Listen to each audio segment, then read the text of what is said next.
Quel que soit le milieu, la mobilisation, c'est quelque chose de très difficile. Mais finalement, c'est peut-être encore plus difficile pour les auteurs et autrices de bande dessinée.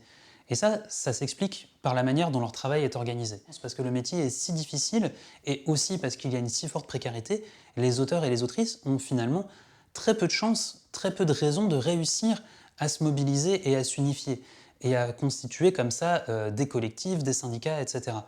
Dans le cadre de ma thèse, j'ai été amené à travailler un petit peu la question du syndrome de l'imposteur. C'est quelque chose dont on entend souvent parler dans le milieu de la bande dessinée, mais pas seulement. C'est quelque chose qui est souvent considéré comme un problème individuel. On va se considérer comme un imposteur, on ne va pas oser réussir à proposer ce qu'on a fait, on va s'interdire de proposer nos œuvres, que ce soit des œuvres artistiques ou scientifiques.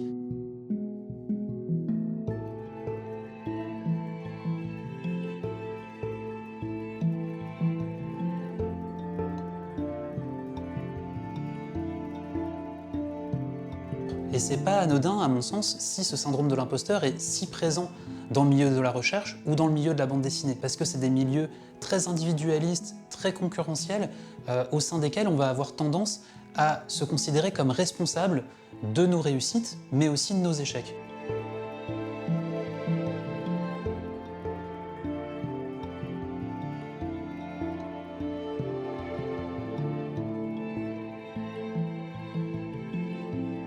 Beaucoup d'auteurs et d'autrices vont complètement oublier qu'ils sont pris dans un système social. C'est l'ensemble de systèmes qui devraient en fait porter la responsabilité de cette économie.